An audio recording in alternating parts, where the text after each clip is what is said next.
I'm Kayla. And I'm Kiki. And welcome to Trauma Time with the Soul Sisters. So in this video, we in this week's theme, so to speak, is we kind of wanted to talk about toxic positivity. So it's something that we both get constantly and have gotten for a long time. It can be something that people say and they really truly mean well, and it might be the only thing that they know how to say, but that doesn't mean that it's not having a negative impact and really hurting people around you. So when you hear the term toxic positivity, that is stuff like people that will come up to you if they were to see you upset, or they know that something just happened to you, or they're hearing a story or anything, or even just randomly, and say stuff like, oh, everything's gonna be fine. You shouldn't be sad. They wouldn't want you to be crying. Stuff like that. I just wrote some stuff down. So they're better off now. You're so resilient and strong. That one is a little bit harder for people to understand, but for me personally, when I tell someone my story, or I tell them something I'm struggling with either currently or have in the past, I know I'm strong. I know I'm resilient. I wouldn't be here if I wasn't. And it kind of makes the person who's experienced, whether it's trauma or just difficult events or whatever it might be, it kind of makes it feel like it's okay that stuff happened, because now we're strong and we got through it, so it's okay. And it's not okay. So again, the don't be sad, or my pain is worse than your pain. Also, others have it worse. For instance, if someone just got in a car accident and they're in a coma, and the doctors say, oh, well, there's a 60% chance they'll wake up, but a 40% chance they might not. And you look at that person and you say, well, 60% is good. That's more than half. What if they were already dead? Someone else just lost their loved one today. That is extremely toxic positivity. You're negating everything that person is feeling, everything they're thinking, and the trauma or the incident or the event that just happened to them. Everyone has a story. Yeah, everybody does have a story, and everybody is entitled to their story and is entitled to process that story how they want.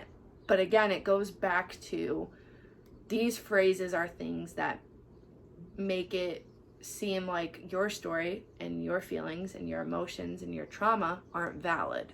And don't matter, because someone else has it worse, or someone else went through this, or so-and-so down the street has a worse story than you, so to speak. And one from my personal life that I hear all the time by loving family members, friends, colleagues, strangers, has to do with my daughter. When I am having a really tough day with anxiety and I'm feeling extremely overwhelmed, and I show up somewhere and I say, oh, this is just not going well. Scarlett wasn't behaving. We had a really rough morning. Oh, she's 2. Get over it. She's only going to be 2 once. It seems so simple in the moment, and yeah, I know she is 2. I know toddlers misbehave. That's part of being a parent. But when you have an anxiety disorder, or anything else on top of that for another person, but for me specifically, when you have an anxiety disorder, those things feel like the end of the world. They feel like everything else has come to a stop and there is no way to get through that screaming tantrum. So that's just one of my personal experiences with that has happened to me recently. And there's so much of it, and there are so many better ways that people could communicate things. And part of what we want to do is bring awareness that not only to mental health, but how others treat mental health, and that there are better ways for people to be able to either be allies or communicate with someone or try to understand what someone's going through.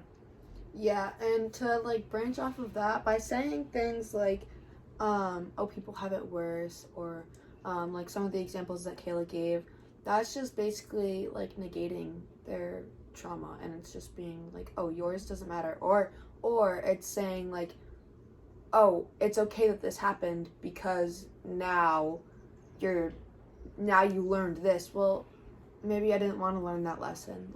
For me, I didn't want to learn what it felt like to lose a friend. I didn't want to have to learn how to be strong from that. I didn't want to have to learn, like, what it would be like to sit in my room all day and stare at my ceiling and just, like, talk out loud thinking, oh, maybe she can hear me. Nobody wants to learn that, but I had to. And when people say, like, oh, you're so much stronger now, well, yeah, but it sucked. It still sucks. Mm-hmm. And saying that, like, I'm so strong and that everything happens for a reason, like, that doesn't make it okay. Mm-hmm. But you gotta say things. I have a list as well. While you're pulling that up, I'm just gonna say, like, the thing with everything happens for a reason. So I have that quote tattooed on my body. There is an appropriate time for that, and there's an inappropriate time for that. That quote is tattooed on my back. It's what has gotten me through the majority of my life. But everything happens for a reason. You need to be saying that in a positive manner and in a healthy manner. When you look at someone who is either just telling you about an experience they had, or you know of a story, like now you both know all of our stories. If I were to walk up to Kiki and be like, I know it's sad that she passed away, but everything happens for a reason. That is beyond toxic. That's beyond toxic. Everything happens for a reason is supposed to be a motivational, happy, like, I don't really know else how to describe it but it's not supposed to be used to negate someone's grief or to negate someone's pain. And again, it goes back to saying, it might be coming off, you might be trying to be kind and you think that you're doing a good thing, but it's no different than, do I wish my mom was dead? Absolutely not. But do you know how many times I hear people go, oh, well, it's sad that she's dead, but maybe you wouldn't have Scarlett if it wasn't for that. So everything happens for a reason. No, Scarlett is not a direct correlation of my mom dying, and I don't accept that. I don't believe that. And it's not acceptable or healthy for anybody to take something as monumentous as having a child and say, this is the price you had to pay to get that child. And that's exactly what Kiki was just saying is, okay, so she's a stronger person. She's learned resiliency. She's learned how to work through some of her own problems better. But the price of that was her best friend dying? No, that's not okay. That's not the price of that. That's not what should have happened. Yeah. So, some examples of, like, toxic positivity are, just stay positive. And everything happens for a reason. And things will work out or look on the bright side. But, things that you should say, like, instead of those phrases, you can say, that must be really hard, because what they're going through for them is really hard. Like, especially, I know, I always said this last year when Kai first died and when my school first closed down and when my boyfriend first left for basic training. I always said, this is the hardest thing I've gone through in my entire 17 years of life. Like, easily the most disturbing, the most difficult, the most traumatizing thing I have gone through. And I had to navigate every day how that day was going to go and how difficult it was going to be to get through that day, to get from morning to night, just so I could sleep again. That's all I thought about was the next time I could sleep. And I always said, this is the hardest part of my life. And my mom always said, that must be really difficult. And for everything happens for a reason. Instead, you can say, I'm sorry that you're going through this, because, yeah, there's certain things that do happen for a reason. Like, Kayla found Jerome for a reason. Mm-hmm. Kayla had Scarlett for a reason. Like, all of these things happen for a reason. But for trauma, Kyla didn't die for a reason. Right. Melissa didn't die for a reason. It dismisses the trauma of it. Yeah. When you use it in those scenarios. Like I found my forever family, the Medeiros, for a reason, because I needed to be stronger. I needed to be healed. I needed to have a support system who loved me and was there regardless of anything that happened, which they all have been. That happened for a reason. That happened because I needed it. But again, the price was not my mom died. That's not how it works, and that's not okay to imply ever. And then the last one, it's more of a question instead of a statement. Is there anything I can do to support you right now? Because the worst thing that you can say is a toxically positive phrase, and then not ask how you can help. Mm-hmm. They might blow you off and say you can't help me. But we would, coming from mentally ill, we would rather you ask and us say no than just give us the bullshit, oh, everything's gonna be okay. Yeah, absolutely. Like, Kayla constantly asks me what's wrong and how she can help me, and I always say, Kayla, there's nothing wrong. You can't help me. All but the time. I'd rather her ask than just blow me off. And sometimes it'll surprise you, like, in the weirdest, littlest ways when you don't expect it. Is that, like, today, she wanted snack food, and my parents were going grocery shopping, and the timing just wasn't right. But she was having some feelings and was, like, a little bit down this morning, and I was like, what can I do to help? And she was like, I want snacks. And I was like, all right, well, you can have snacks when you get here. My parents feed me, I promise. Yeah, but they're going grocery shopping today, so we didn't have any good snacks. We only had mom's weird healthy food. snacks. She wanted, like, chocolate and Oreos and, like, crap, basically. So, and I have that because I have a toddler, so, you know. So it's literally something is like 90% of the time she tells me I'm fine. I don't need anything. Like, and sometimes it's in a I'm annoyed type of like tone of voice, but that's okay because me asking isn't about me. It's not about validating my feelings. Me asking her if she's okay or if she needs something is about making sure that her needs are met, that she's okay, that she doesn't need to talk or vent or cry or whatever it is. It's not about me, and if I feel some type of way after I've asked her, that's not what it's about. So it's absolutely so important to always ask and to acknowledge it too. Is that I feel like part of the toxic positivity is that no one wants to be uncomfortable. No one wants to be in an uncomfortable situation. No one wants to hear a story about abuse or loss, about sexual assault, about trauma, about suicide. No one wants to hear stories about that. The room always gets quiet after that. Yeah, no one wants to sit in that. And that is where toxic positivity comes from. Is it's the easiest way to say something kind, but also get out of it quicker. Is, oh, well, now you're strong. Yeah, it's an easy way to change the subject, right, basically. Absolutely. So, and that's something that everybody does, all around us, all the times. I think even we do it sometimes. Yeah, I have caught myself many times is that there are some experiences like college that I've had that Kiki hasn't had yet, and sometimes I have to really carefully consider the way I phrase things and not just say, oh, college will be better, just wait it out, which I do say sometimes, but I try to like continue add on to that and explain why, or explain like the circumstances that are happening versus the circumstances she might have when she goes to college and stuff like that. And I think the people closest to us have really tried to learn how to I agree, not have toxic positivity. Like she said, our mom will like ask her like, what does she need, or say like, that must be really hard to go through. I don't know. My mom said something to me the other day about like, I can't imagine what that's like. I've never experienced that, so I don't know how to help, but is there anything I can do? Just stuff like that. And this relates so directly to the mental health crisis that's happening right now, because not only are people going through mental health crises and they don't have enough support and they don't have enough resources and they don't know how to get those resources, but the people around them don't know how to help them. Yeah. And they might think that they're helping, and in reality they could be making it much worse.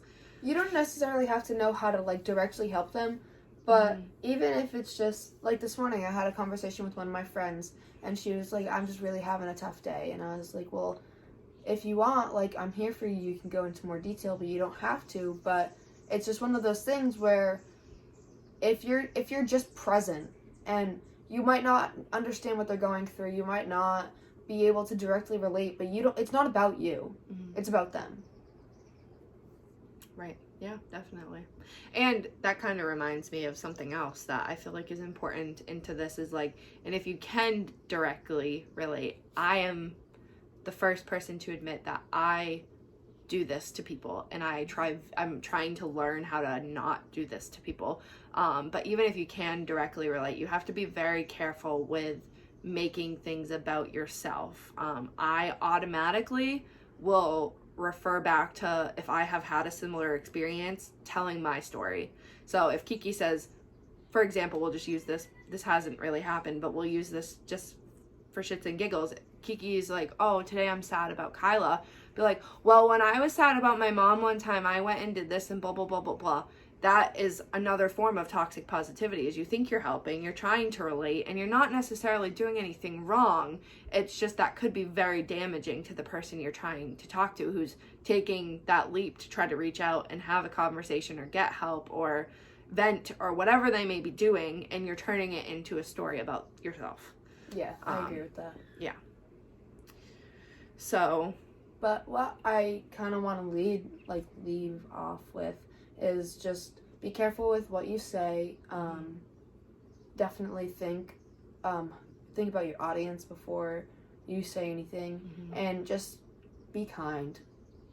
That's the biggest thing, is just be good to other people, and good will return. And I wrote down actually on the piece of paper too, is that everybody has a story, and our trauma is pretty significant, so there are probably people out there who haven't experienced the death of someone close to them or weren't sexually abused, but that doesn't mean that they haven't gone through something that has completely rocked them to their core, or haven't gone through something that has changed them and changed who they are as a person. There's no line on trauma. There's no measurement. Thank you, exactly. There's no measurement like of whose is worse and better and what equals more. That doesn't happen. Everybody can have trauma in any way, shape, or form, even if it's something that I think is insignificant. It could have very much damaged that person. Yeah, that kind of leads back to what I was saying, like how last year was the hardest year of my 17 years. Like, even if it was just about, like, even if that was just me not getting into college, that could have been the most difficult thing in my 17 years, but that wasn't the case. It was something deeper for me, but it was on my scale, not Kayla's and not my mom's. It was on my scale. It was deeper for me. So when I did get denied from my number one college, it didn't hurt as bad as when Kyla passed away or when my school closed. But that could have been someone's that breaking could have been somebody else's breaking point. Mental illness does not discriminate, and an important factor, which is, I don't know if it's something that we've said in any of these videos before, which is ridiculous that we haven't, but mental illness, it's a chemical imbalance in your brain. So it doesn't really matter if it's something that anybody else thinks should be considered trauma. All it is something makes your brain change its chemical makeup, and it starts either overproducing or underproducing specific hormones. And then there you are, you're depressed, you're anxious, you've developed OCD, and anything like that. Obviously there are hundreds of other factors like genetics and blah blah blah blah blah, but that's at its core, that's all it is a chemical imbalance. So if I walk out into the street and I see a car accident, I might not be able to drive in a car for the next 50 years. Whereas another person sees a car accident 12 times a day on Route 24 and it doesn't faze them.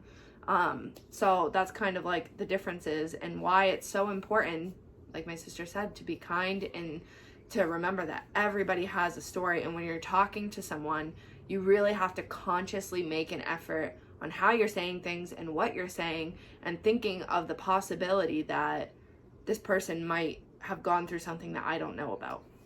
Yep. Yeah. Bye. Anything else to add? No. Bye.